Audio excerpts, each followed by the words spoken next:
Olá, amigo ligado na programação da TVT e você que nos assiste por um dos nossos distribuidores ou pela internet. Estamos começando o programa Brasil Consciência desta semana, uma realização do SINDCT, o sindicato que representa os servidores públicos federais do INPE, do DCTA, do CEMADEM e da Agência Espacial Brasileira. E no programa de hoje você vai ter informações sobre o balanço dos 100 dias de governo em CIT, apresentado pela ministra Luciana Santos à Comissão de Ciência e Tecnologia na Câmara.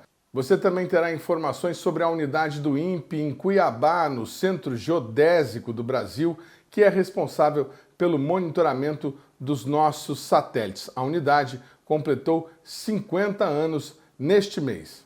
E nós teremos também uma atualização sobre o programa FX, ou a compra dos caças Gripen pelo Brasil. Mais 2 unidades estão a caminho do país e a produção nacional já começou.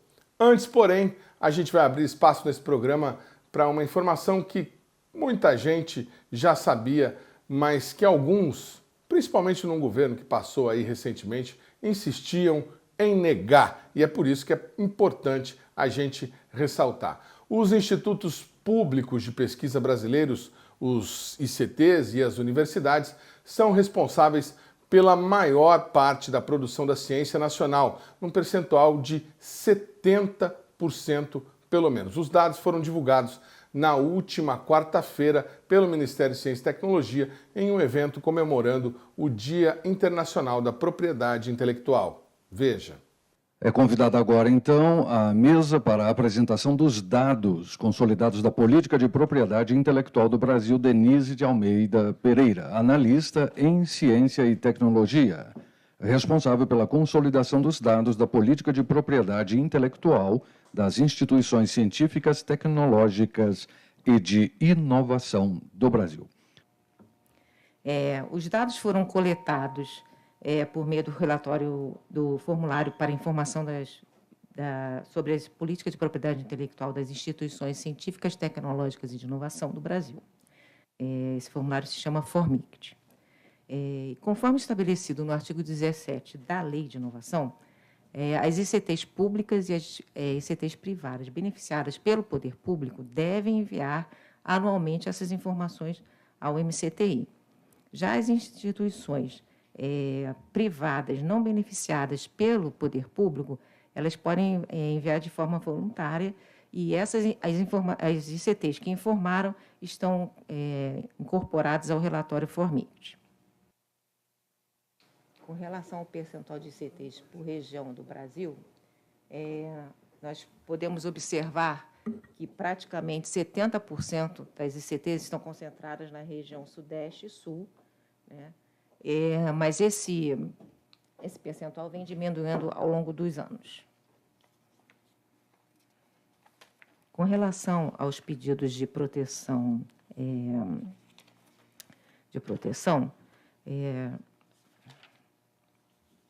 a gente pode verificar que uma similaridade, pelo tipo de proteção, nós tivemos 1.991 pedidos de proteção requeridas no ano base de 2019, aberto dessa forma, em que 1.604 se referem a patentes de invenção e 656 à indústria de transformação. Cabe ressaltar aqui que isso significa que estamos gerando a transferência de tecnologia para o mercado, e o que é muito importante, no nosso entendimento. Com relação às propriedades, por favor, concedidas, né, o relatório consolidado apontou 1.573 pedidos de proteção concedidos, né? O principal tipo de proteção concedida foram os programas de computador, sendo que 308 do setor de informação e comunicação, 182 do setor de educação e 173 de atividades profissionais, científicas e técnicas. Na realidade, a gente faz um cruzamento dessas informações dos pedidos com os setores de economia pela classificação do Código Nacional de Atividade Econômica, do CNAE. Brasil para a Europa, a gente atualiza vocês sobre as notícias que chegaram nesta semana da assinatura de convênios entre Brasil, Portugal e Espanha. As tratativas incluíram o Ministério de Ciência e Tecnologia e a FINEP. Veja.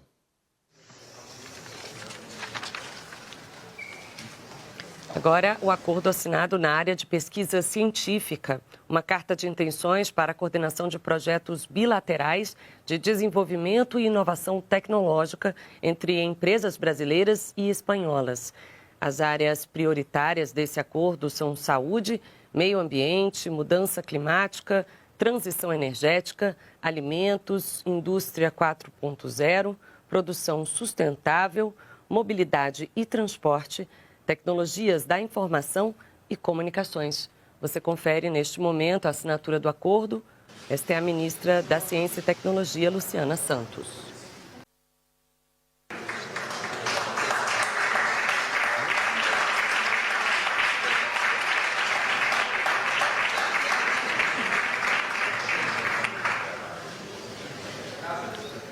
Durante a 13ª Cúpula Brasil-Portugal, em Lisboa, integrantes do governo dos dois países assinaram novos acordos em diversas áreas. A relação Brasil com Portugal, eu diria, vai melhorar muito, porque eu vou me dedicar a fazer com que aconteça mais coisas positivas entre Brasil e Portugal.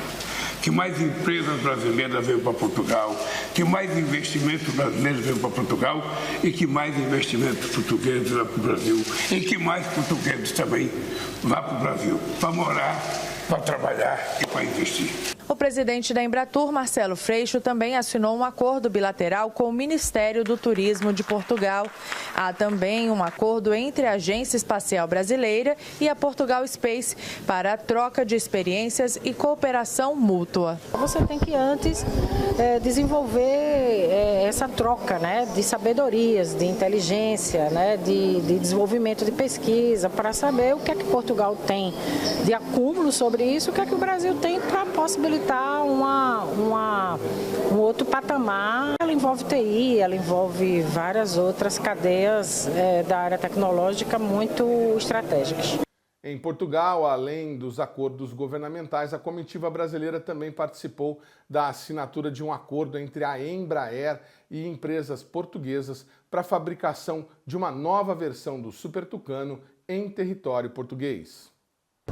Com um acordo anunciado nesta segunda-feira, a Embraer vai produzir em Portugal uma versão do A-29 Super Tucano. O avião militar de ataque leve conta com equipamentos e funcionalidades que atendem aos requisitos operacionais da Organização do Tratado do Atlântico Norte. O evento de assinatura da parceria contou com a presença do presidente Luiz Inácio Lula da Silva e do primeiro-ministro de Portugal, António Costa. A Embraer prevê que o número de A-29N a ser vendido no mercado internacional pode ultrapassar 200 unidades. Isso significa um retorno para a economia portuguesa de aproximadamente 500 milhões de euros nos próximos 25 anos. Portugal é o país onde a Embraer mais tem investido fora do Brasil. E nós estamos confiantes que fizemos a escolha certa nessa parceria estratégica e alinhada com as excelentes relações bilaterais desses países irmãos. Por falar em aviões de combate na Embraer, a gente atualiza para vocês agora as informações do programa FX de aquisição dos modernos caças Gripen. Mais 2 unidades do avião sueco estão a caminho do Brasil e a produção nacional já começou. No último dia 14 de abril, o navio de bandeira holandesa que está trazendo os aviões partiu do porto de Norrköping, na Suécia, com mais 2 unidades dos caças Saab F-39 Gripen para a Força Aérea Brasileira. O destino do navio é o porto de Navegantes, onde a embarcação deverá atracar no começo de maio. A bordo estarão os caças com matrículas FAB 4105 e FAB 4106, o 5º e 6º jatos operacionais da FAB. Atualmente, há 4 caças F-39 Gripen operacionais na FAB, lotados no Grau Grupo de Defesa Aérea em Anápolis, em Goiás. Além desses 2 que estão chegando, mais 3 F-39 Gripen devem desembarcar no país em 2023. O contrato atual é para o fornecimento de 36 caças Gripen, sendo que 15 aviões serão montados no Brasil. Do total, ainda há encomenda de um modelo exclusivo para o Brasil, o Gripen F, com 2 assentos, que tem todas as características do avião de apenas um lugar, mas que pode ser usada para treinamento. E enquanto o moderno Gripen chega, os aviões mais antigos da Força Aérea Brasileira estão se preparando para a aposentadoria. O primeiro deles deverá ser o ítalo-brasileiro AMX, também com participação da Embraer, que tem previsão de encerramento de atividades em 2025. Além dele, os F-5E Tiger II, que tem no Brasil alguns dos mais antigos exemplares em operação no mundo, deverá ser finalmente aposentado em 2029. As informações atribuídas à FAB foram divulgadas pela revista Tecnologia e Defesa na última semana. Segundo a própria publicação, as datas de aposentadoria dos caças poderá ser revista por conta do cronograma de entregas do Gripen.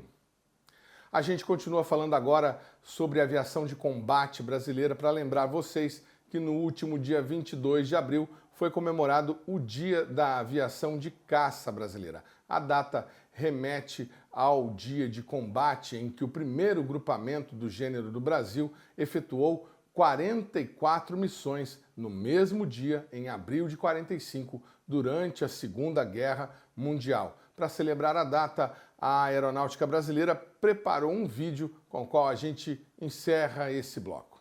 Acompanhe.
E veja a seguir um balanço dos 100 dias de governo feito pela ministra Luciana Santos na Câmara dos Deputados.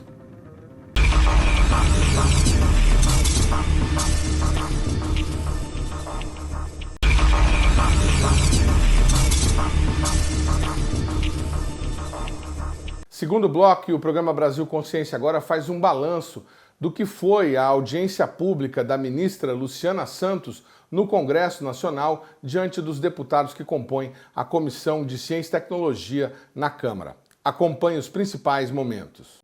Primeiro dizer da minha alegria, honra, de poder estar aqui na Comissão de Ciência e Tecnologia da Câmara dos Deputados. Aqui eu me sinto em casa, é um ambiente onde eu aprendi muito. Por 8 anos em que fui deputada federal, eu atuei na Comissão de Ciência e Tecnologia, exatamente por um histórico relacionado a acompanhar a política pública da ciência e tecnologia. Nós acabamos, porque na linha do tempo é um período curto, nós tivemos uma crise econômica no mundo, em 2008, que, portanto, move as nações para uma determinada direção e para um rearranjo institucional e de políticas, de uma maneira geral. Nós tivemos recentemente a Covid e estamos na guerra da Ucrânia, e nós vimos o quanto isso abalou muitos conceitos, porque, afinal, se revelou com muita contundência a força da economia do conhecimento, do domínio tecnológico. Na verdade, a grande disputa na geopolítica é pelo domínio tecnológico. E qualquer nação que queira, né, se inserir nesse contexto mundial de maneira autônoma e soberana, ela precisa diminuir a sua dependência. Ela precisa aumentar a sua autonomia. Aliás, a Covid foi a expressão mais cabal disso. Nós vivenciamos no mundo uma crise até de produção de máscaras, uma dependência enorme, não é, dos produtos asiáticos, em particular da China. O respirador, nós vivemos uma verdadeira guerra pelos respiradores, né, no mundo inteiro. E depois a grande correria, né, pelo desenvolvimento da vacina para o enfrentamento da Covid, que foi talvez um dos fenômenos mais velozes, né, da busca do conhecimento e da solução, que foi as vacinas que foram produzidas para enfrentar uma pandemia que foi devastadora, né, para o mundo todo, pela velocidade com que as pessoas acometidas, né, pela Covid vinham à fatalidade. Então, isso fez com que, inclusive, houvesse uma mudança no comportamento das políticas das nações, entendendo que, para além da economia que é globalizada, isso ninguém tem dúvida, mas é preciso cada vez mais ter rearranjos, né? E há, portanto, um outro conceito que está em curso de que muitos das cadeias globais elas vão ser necessárias. Os países passam a apostar, né, em cadeias regionais que possam diminuir a dependência nessa lógica, né, que não é pacífica, né, que revela uma disputa feroz de toda a natureza por esse domínio tecnológico. Então, o Brasil precisa superar isso. Nós não podemos, no mundo em que a economia do conhecimento, não podemos ter os indicadores que nós temos. Um dos grandes paradoxos é que nós estamos na escala do 13ª capacidade de produção de conhecimento, de pesquisa e desenvolvimento. Nós somos o ranking no mundo, o 13º país do mundo. No entanto, isso não se transforma em produtos e serviços e soluções diretas para a população.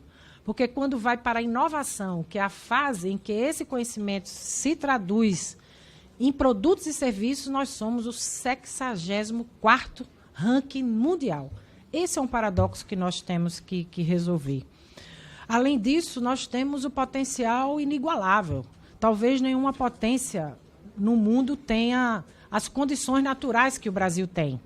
Climática, do potencial agrícola, dos oceanos, da economia azul, da economia verde. Não é? Qualquer que seja o parâmetro hoje de competitividade no mundo, o Brasil tem muito potencial da transição energética. Afinal, nós temos uma matriz energética das mais limpas do planeta.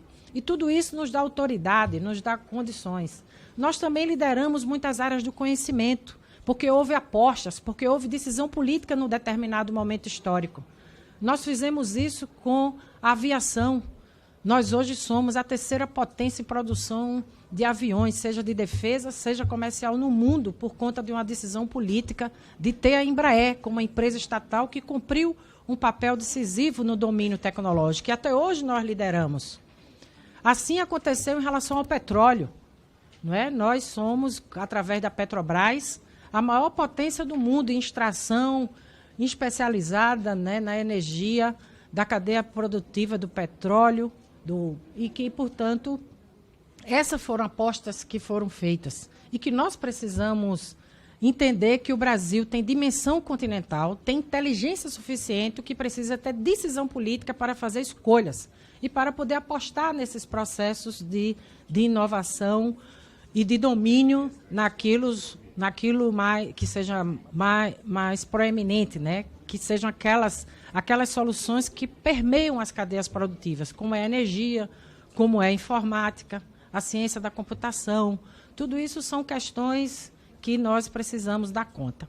Procuramos, nesses 100 dias, né, implementar um conjunto de ações de caráter emergencial, inclusive questões que foram apontadas pelo grupo de transição, que foi um processo de transição muito rico, onde nós tivemos um grande time da ciência e tecnologia, que acompanhou o diagnóstico e apontou rumos, e é baseado nessas indicações do GT que nós demos os nossos primeiros passos. E, claro, à luz também do Plano Nacional de Ciência e Tecnologia, que foi fruto da última conferência de 10 anos atrás, né? Então, essa é são as ações que pautaram esses primeiros dias para recuperar a capacidade científica e contribuir com foco também na reindustrialização no país, que é algo que eu tenho debatido muito com o vice-presidente Alckmin no Ministério do Desenvolvimento da Indústria e Comércio.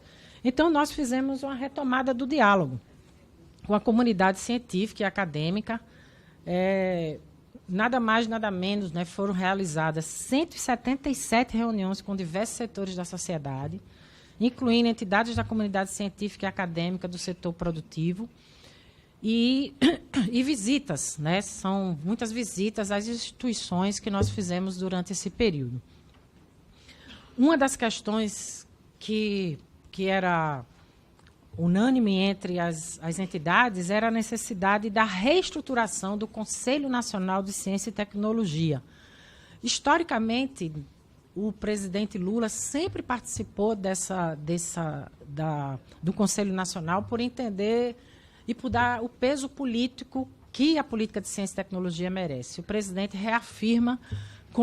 reafirmou conosco que estará presente nas reuniões do Conselho Nacional. E, assim, nós vamos empoderar, dar peso político, força política às decisões desse Conselho. Também já foi aprovada pelo Congresso Nacional a taxa TR, que seja usada, porque há a parte que é reembolsável e a parte que é não reembolsável. A parte que é reembolsável, a taxa que estava sendo aplicada era 7,5%. E, com isso, vai a 2%. Com isso, possibilita uma maior atratividade por parte da iniciativa privada para buscar o crédito, né, para a inovação. Então, essas são conquistas que nós consideramos muito caras para esses primeiros momentos, porque, afinal, não se faz o que a gente está dizendo sem investimento, sem vontade política. Isso também é uma demonstração da vontade política do presidente Lula de fazer valer a Política Nacional de Ciência e Tecnologia. Uma das questões muito caras é a questão do concurso público. As instituições que são 16 unidades de pesquisa, que nós temos vínculo direto, e a situação é de calamidade, porque há muitos profissionais que se aposentaram, há uma evasão de cérebros, e nós, então, estamos, com isso, recompondo os recursos humanos dessas instituições. O último concurso público, né, que nós tivemos foi em 2012, ou seja, quase 11 anos, né, atrás, que nós tivemos o último concurso público. Com isso, há também um clima de muita animação, não é? Para esses concursos. Serão 814 novas vagas. Esse, inclusive, é o primeiro concurso público que está sendo autorizado pelo governo do presidente Lula, revelando, mais uma vez, a prioridade que o presidente está dando à ciência e tecnologia.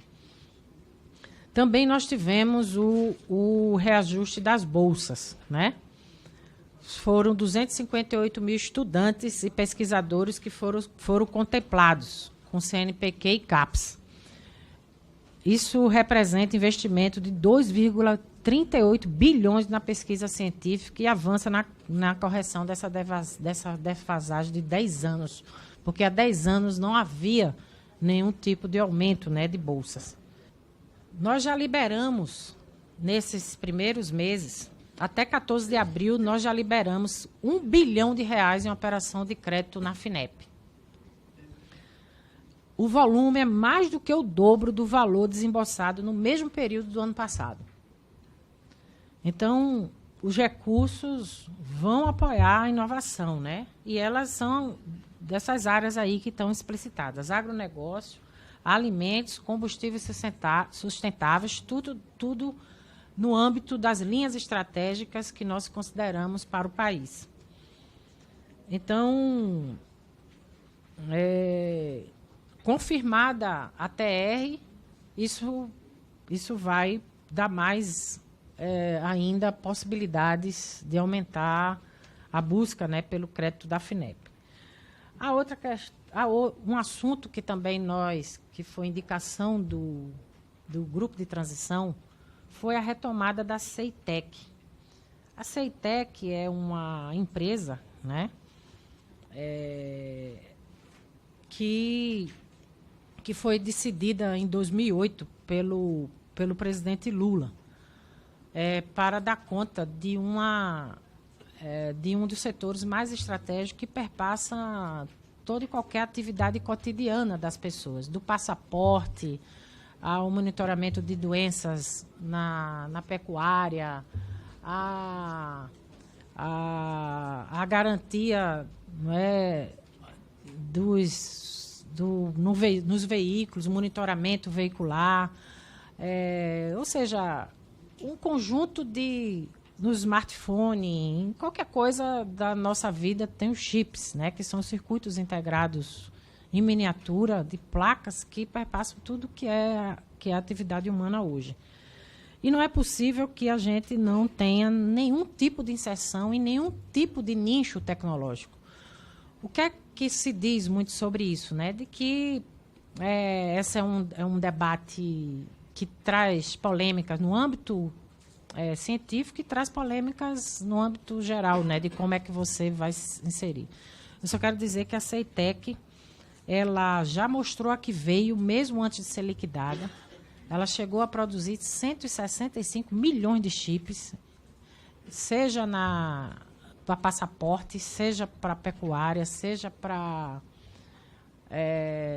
os pedágios, né, nas estradas, e se afirma, né, como nicho necessário. No mundo inteiro teve uma crise de produção de semicondutores e nós consideramos que é estratégico, vai gerar emprego, e nós decidimos reverter a liquidação da CEITEC.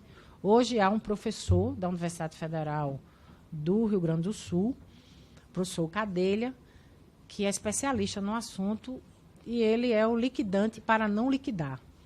Nós criamos um grupo reverso. Nós criamos um grupo de trabalho interministerial que vai exatamente buscar um arranjo institucional para a gestão da CEITEC, né? Isso é uma questão em debate, mas não temos dúvida que é imperativo a pesquisa e o desenvolvimento, que quando se fabrica, você também desenvolve muito mais a pesquisa e o desenvolvimento. Nós também, como vocês estão vendo, o presidente Lula retoma com muita força a articulação internacional, a reinserção do Brasil nessa agenda global. E então o presidente vai à Argentina, foi a primeira viagem, também ao Uruguai, para poder estabelecer as relações novamente com a CELAC e estabelecer as relações comerciais em outro patamar. Com isso, nós assinamos lá o projeto de construção em parceria com a Argentina do reator multipropósito brasileiro. O reator multipropósito, ele tem a principal função de desenvolver radioisótopos. Os radioisótopos são elementos químicos que possibilitam o uso em medicamentos de tratamento de câncer, mas também nos alimentos, na esterilização de materiais médicos, né?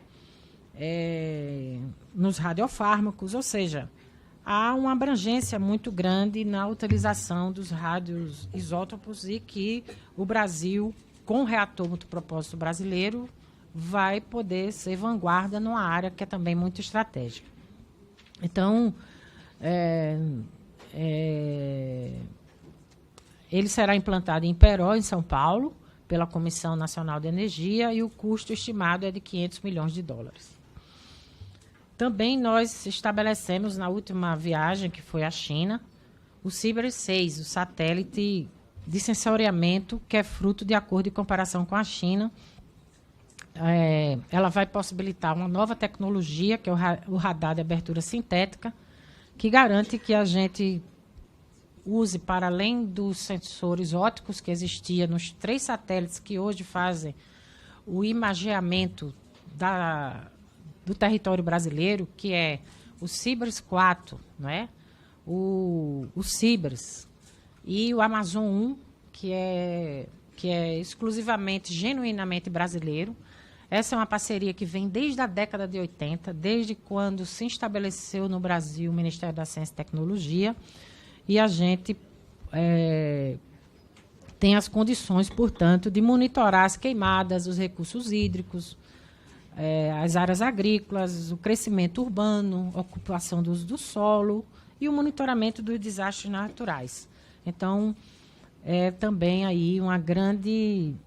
São 50 milhões de dólares de cada parte, que possibilitará uma maior revezamento, um melhoramento das condições de mapeamento da situação do território, porque nós, além da tecnologia ser mais avançada, porque ela possibilita a fotografia através das nuvens, ela também tem uma repetição muito maior, porque em vez de ser 3 satélites, serão 4 fazendo a repetição daquelas imagens. Então,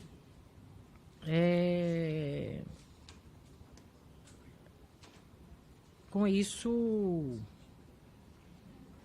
sim, nós teremos aí 42 meses, né, para depois da assinatura do acordo. Nós fizemos a primeira fase lá, no que nós assinamos lá com o presidente Lula na China, mas posteriormente, com as tratativas técnicas que já estão bastante avançadas, nós teremos 42 meses para poder terminar.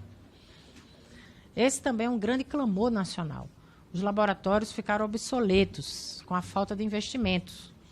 E nós vamos poder restaurar o PROINFA, que é uma das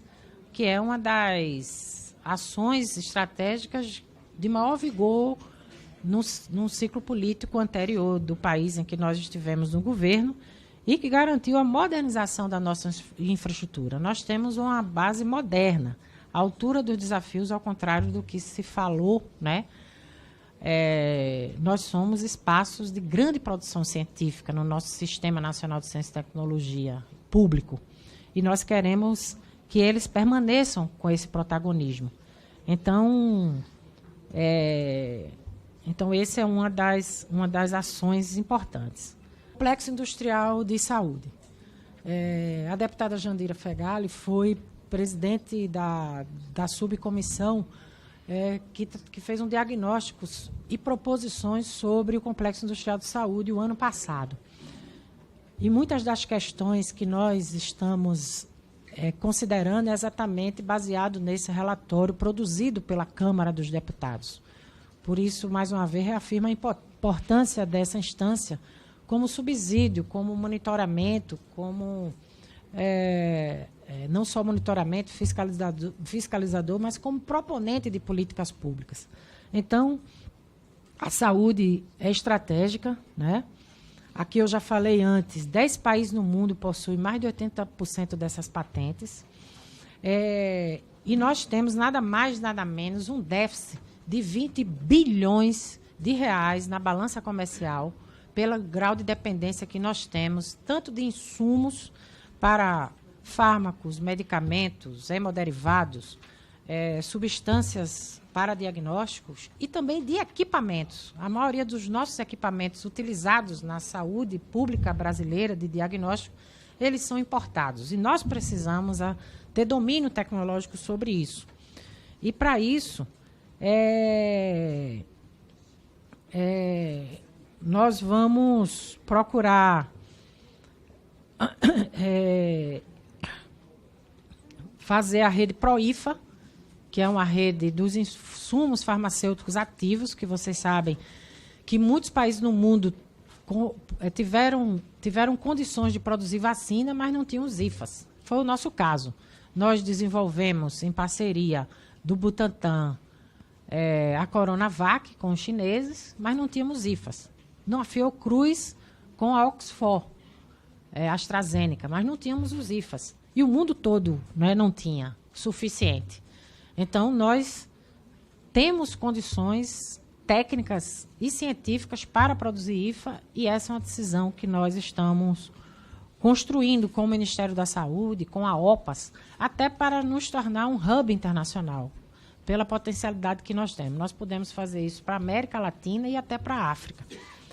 Então, eu fui agora a Minas Gerais, visitar também o Centro Nacional de Vacinas, que está desenvolvendo uma vacina genuinamente brasileira de Covid, mas também do mal de Chagas, né, da doença de Chagas, da malária está desenvolvendo, porque são doenças brasileiras, tropicais, nossas, e se nós não tivermos as soluções, quem os terá?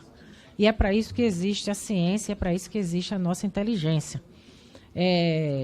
Então, nós estamos exatamente com essas iniciativas, né?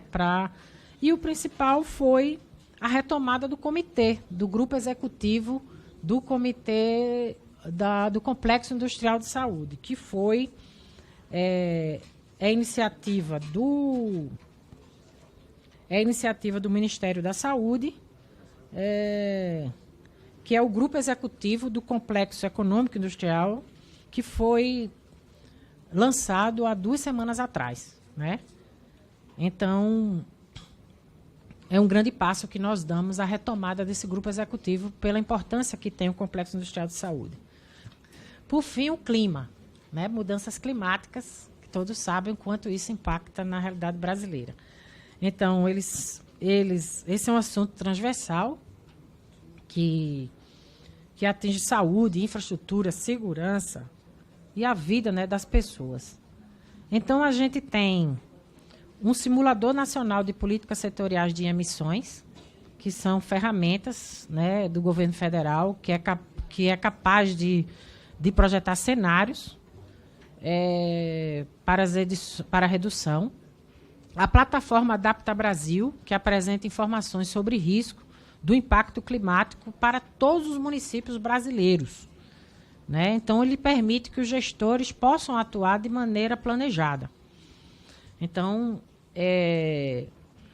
os desastres naturais que são provocados tanto pelos eventos climáticos como pela ausência de políticas de urbanização históricas no país, onde as pessoas acabam morando em condições subnormais, seja nas áreas de risco de morros, seja nos alagados, e essa dupla, né, situação de velocidade nas mudanças climáticas e a baixa urbanização brasileira é catastrófica e acaba a gente tendo um grande impacto em perda de vidas nesses acidentes e desastres naturais, tanto nas enchentes como também na seca, né? O CEMADEM, que é o nosso Centro de Monitoramento de Acidentes e Desastres Naturais, que foi constituído no Brasil no governo Dilma, após aqueles desastres que ocorreram no Rio de Janeiro. Hoje, nós estamos com a decisão política de até em 4 anos, né, nós vamos a atender 70% da população brasileira com esses equipamentos que o CEMADEM, estação geológica, estação hidrológica e todas as outras formas de monitoramento terrestre e também por satélite que o INPE é possível ajudar, né, o sistema de alertas e tudo que representa as ações de prevenção a desastres naturais. A popularização da ciência, né? Nós vamos estruturar um programa nacional que vai... o nome, eu acho que esse batizado foi Ruana, que é a minha diretora, que batizou. Pop Ciência, coisa de jovem mesmo. Pop Ciência. Então, é a Semana Nacional que o nosso secretário Inácio, a gente lançou recentemente, de 14 a 20 de outubro, que vai se realizar, junta tudo que é feira de parque, né, do Brasil todo, e a gente lançou um edital de 15 milhões para fortalecer, né, o evento. E, por fim, a agenda legislativa. Eu queria destacar aqui o PL da deputada Luísa Canziani, que é a presidente dessa comissão, que é a Lei do Bem. A Lei do Bem, eu até nem falei muito dela aqui, porque a Lei do Bem, Lei de Informática, o Marco de Ciência e Tecnologia, tudo isso é produção legislativa. Eu participei do Marco de Ciência e Tecnologia, participei também do Marco Civil da Internet, tem a Lei Geral de Proteção de Dados, tem a lei agora do deputado, que o deputado Orlando relata, da lei de fake news, ou seja, tem várias iniciativas que são muito importantes. A Lei do Bem é estruturante, porque ela estimula a participação do setor produtivo na inovação. Os resultados que nós temos são extraordinários, ela é eficaz.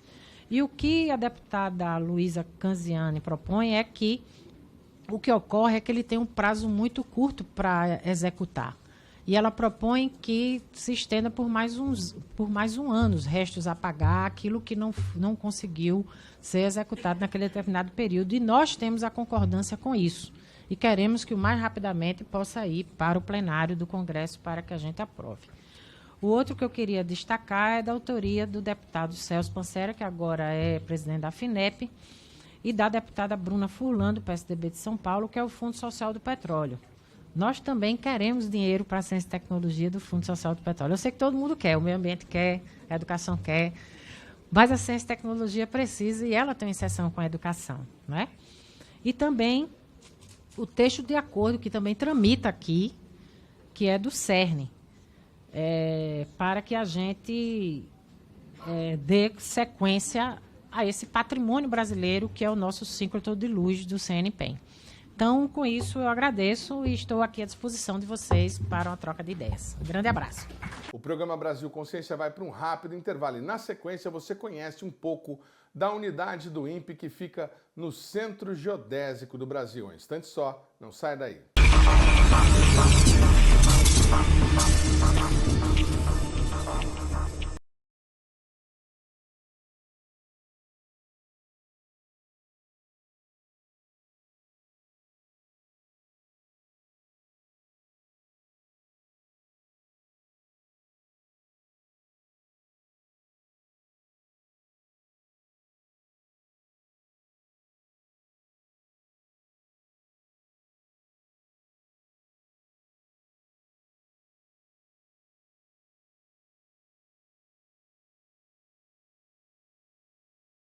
O núcleo de serviço, controle e recepção do INPE, a matriz e o núcleo principal de antenas fica no centro-oeste do Brasil, né? Fica, de fato, em Cuiabá, no estado de Mato Grosso, onde eu estou agora. E por que que o núcleo das antenas são aqui, né? O Cuiabá fica no Centro Geodésico da América do Sul. E o fato de estar no Centro Geodésico da América do Sul permite que a área de visibilidade aí das antenas, né, cubra todo o território brasileiro, né, e mais alguns países da América do Sul, porque esse raio de visibilidade das antenas é cerca de 3.000 quilômetros, né? Então, Cuiabá tem essa situação geográfica privilegiada, né? Se a estação fosse no sul ou no norte do país, teríamos que ter mais antenas disponíveis, né? Então, aqui em Cuiabá, nós temos um núcleo de antenas que são utilizadas tanto para a parte de controle do satélite, né? Que atua diretamente no módulo de serviço e que permite manter o satélite em órbita e com a sua saúde em dia. E também temos um conjunto de antenas que recebe os dados de carga útil do satélite, né?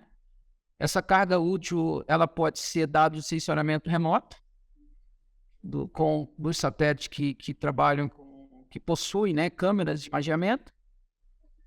Podem ser dados científicos, né, de sensores numéricos. Podem ser dados de repetição de plataformas que coletam dados ambientais, né, no território brasileiro, que aí é enviado para o satélite, tem um espelhamento e é recebido na estação. Então, o núcleo principal de antenas do INPE fica aqui em Cuiabá, mas não somente aqui em Cuiabá. Nós temos antenas em Cachoeira Paulista, aí em São Paulo, e temos também uma estação terrena somente de controle em Alcântara, no Maranhão. Perfeito?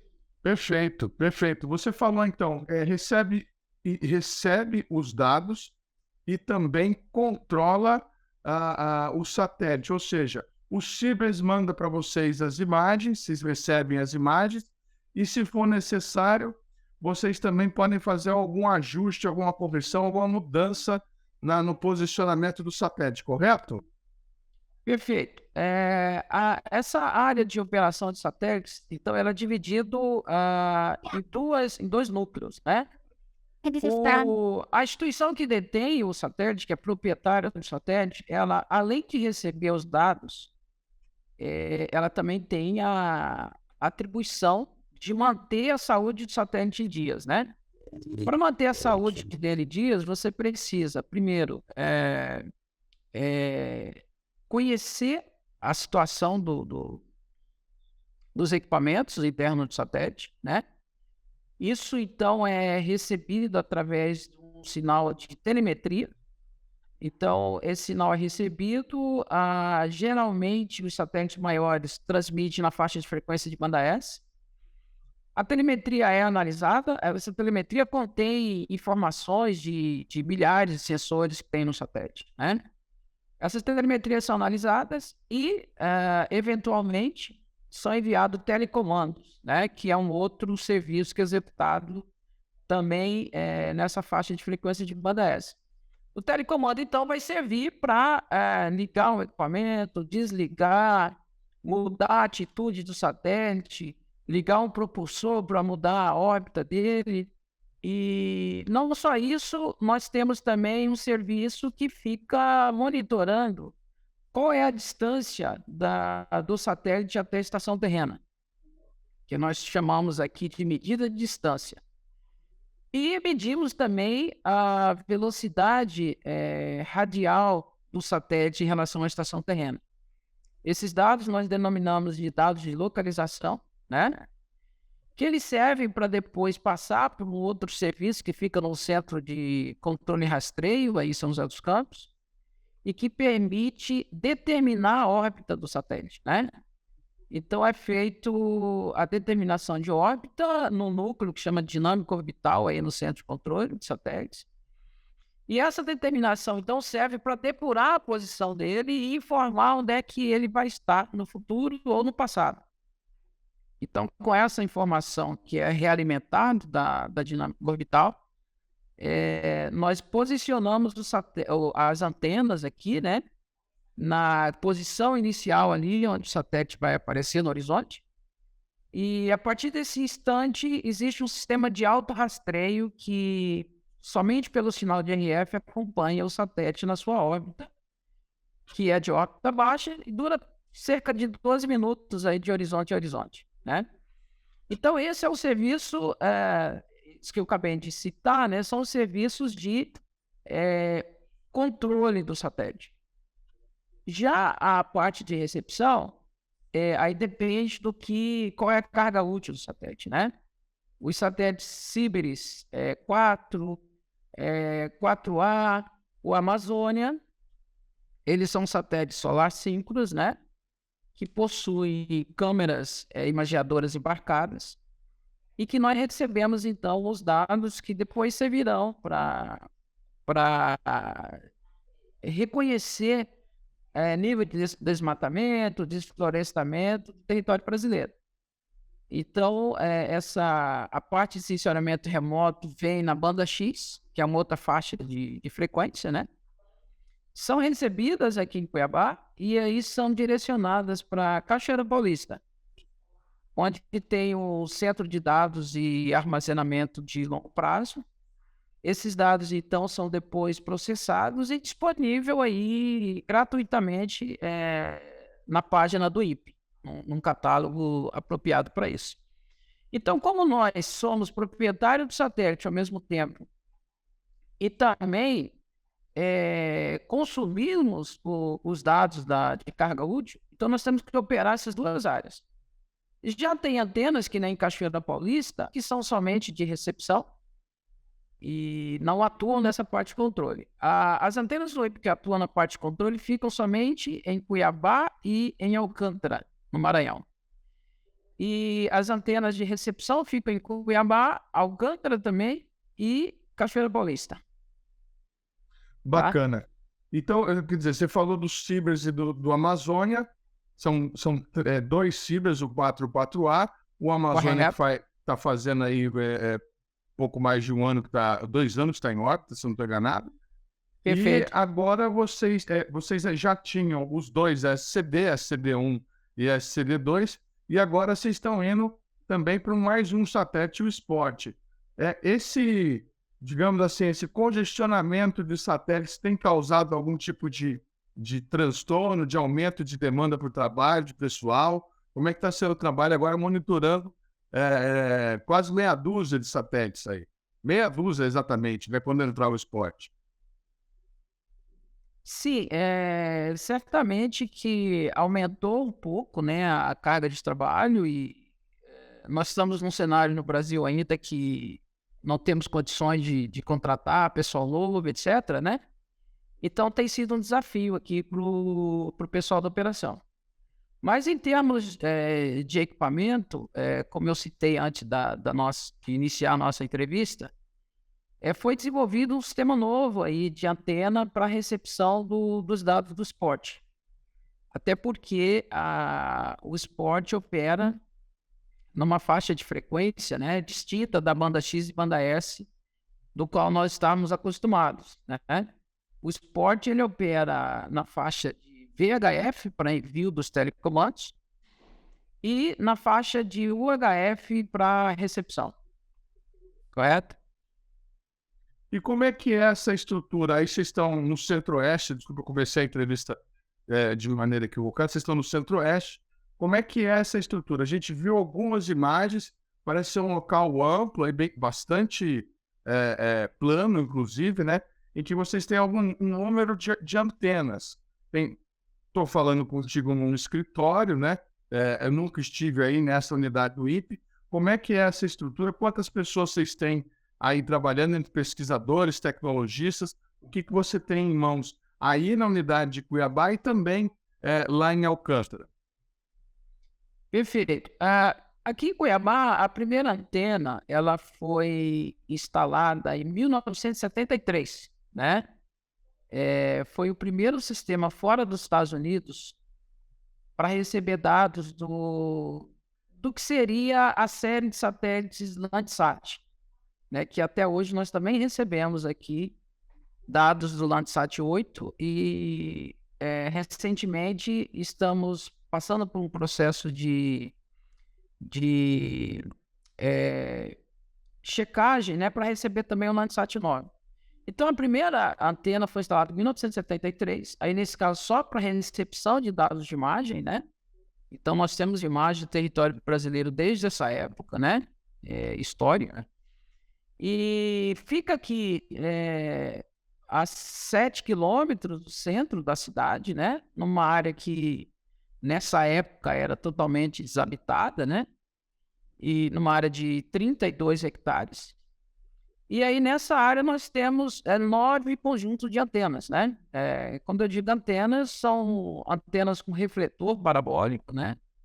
Refletor de 11 metros de diâmetro, tem antenas com 5 metros, antena de 3 metros, tem antenas com 1,8 metros, né? E dedicadas algumas ao controle, outras à recepção na banda X, agora as antenas do Spot, né? Nessa faixa de frequência de UHF e VHF. Nós operamos com pouco pessoal para a nossa demanda. Atualmente, a Secor dispõe de 32 servidores, né?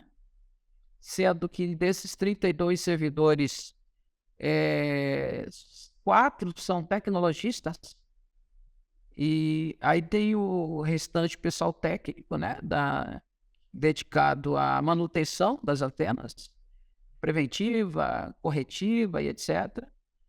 Tem a maioria do pessoal dedicado à operação, porque o o satélite, a operação do satélite funciona 24 horas, né? Então, nós temos turnos aqui de manhã, tarde e à noite. E em Alcântara, como eu havia dito, a estação é mais dedicada ao controle do satélite, né? E essa estação é uma estação do INPE que fica dentro do centro de lançamento de Alcântara. Eu não sei se você conhece, né? Mas dentro do centro de lançamento de Alcântara tem lá o lançador, tem os prédios ali em volta, né? Dedicado à operação do foguete em si, né? Mas a estação do INPE foi colocada ali para assim que é efetuado a separação do satélite do foguete, nós continuaríamos com a operação do satélite. Inicialmente, tanto Alcântara quanto Cuiabá, né, essa parte de controle fez parte aí da missão MEC-B, né, que é a Missão Espacial Completa Brasileira. Então, em Alcântara fica a estação do INPE, fica dentro, então, de uma infraestrutura militar, né, que é do Centro de Lançamento de Alcântara. Correto? Além do Landsat, vocês recebem sinal de algum outro satélite internacional para absorver dados e distribuir para pesquisa aqui no Brasil? Perfeito. O Landsat 8 e 9, eles são dados de sensoramento remoto, que nós denominamos aqui de alta resolução, né? Geralmente de 10 metros, 5 metros e 15 metros de resolução, que são utilizados aí para auxiliam, né, em cálculo do índice de desmatamento, desflorestamento, etc. Mas nós também operamos satélites que estão na categoria de satélites ambientais, né, que são utilizados para meteorologia, que é o da série NOAA, né, o NOAA 18, NOAA 19, que são satélites americanos, e o METOP B e METOP C. E, além disso, né, nós operamos também satélites da EUMETSAT, né? E todos nessa categoria aí de satélites ambientais. E o satélite científico também denominado de COSMIC, que é uma constelação. São 6 satélites, né? Que são utilizados para estudo da bolha eletromagnética que tem na atmosfera terrestre. Então, temos o NOAA, temos o METOP, temos o COSMIC e também tem os satélites Terra, né, e Aqua, que nós também operamos, que são utilizados para a detecção de focos de incêndio, né? Então, os dados que são anunciados, o Brasil teve tantos focos de calor, de incêndio, geralmente vem aí do satélite Terra, Água, e também dos nossos satélites do Amazônia. São todos utilizados aí para essa definição. O programa Brasil Consciência vai ficando por aqui. Você que quiser conferir os demais conteúdos produzidos pela rádio do SINCT, deve acessar a nossa página no Facebook, que está aí para você na tela neste momento. Os demais programas, todo o conteúdo já produzido pelo BCC, está disponível na nossa página no YouTube, que está aí para você na tela nesse momento, além, é claro, do próprio canal da TVT na internet. Você que tiver sugestões, dúvidas, críticas ou reclamações, nosso e-mail está sempre disponível para atendê-lo. A gente volta na semana que vem com mais uma atração inédita para vocês. Tchau, gente.